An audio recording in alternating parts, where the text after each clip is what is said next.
வாழ்க்கையில ப்ராப்ளம் வந்தா உடனே கடவுள் பக்கம் தான் போகிறோம். ஏதோ கேட்க தான் போகிறோம்.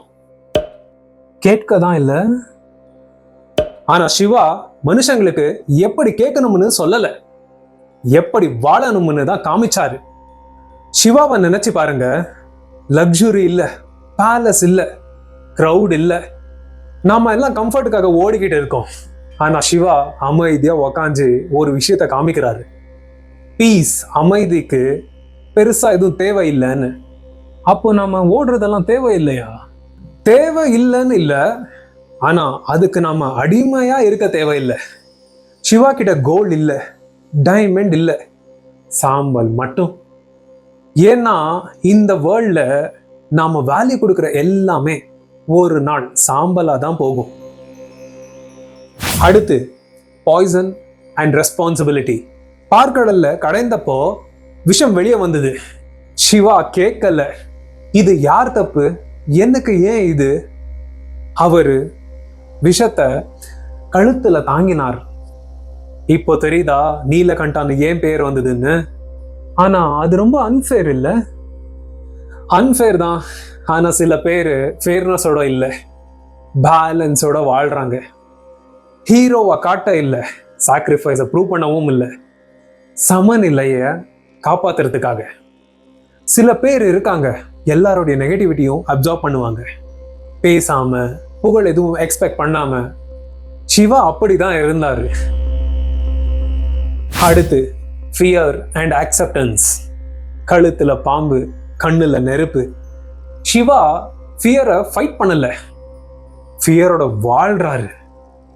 பயம் இருந்தா வீக்கா இல்ல, பயம் வீக் இல்லை, பயம் நம்மை நடத்தினாதான் வீக். நம்ம பயத்தை அடக்கி வச்சிடுறோம், இல்லைனா பயத்தை நம்மளை கண்ட்ரோல் பண்ண விடுறோம். சிவா பயத்தை மறைக்கல, அதோட வாழ்ந்தாரு.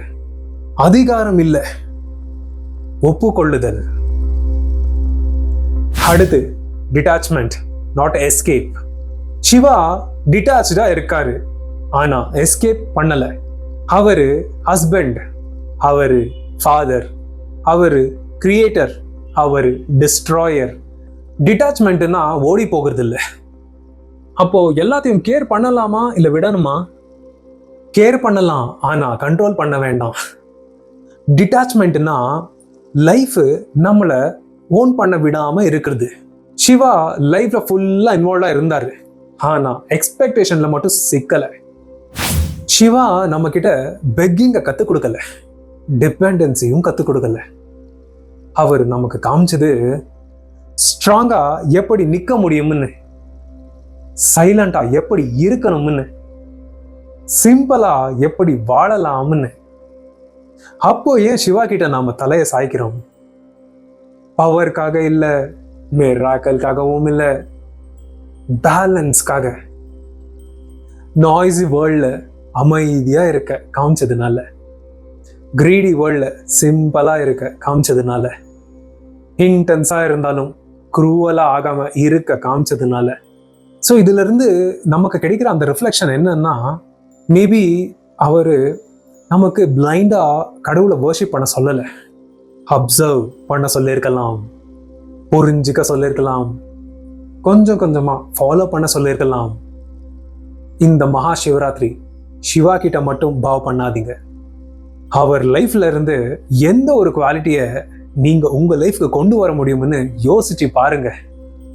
இந்த வீடியோல உங்களுக்கு டச் ஆன அந்த ஒரு சிவா குவாலிட்டி எதுன்னு காமெண்ட்ல சொல்லுங்க.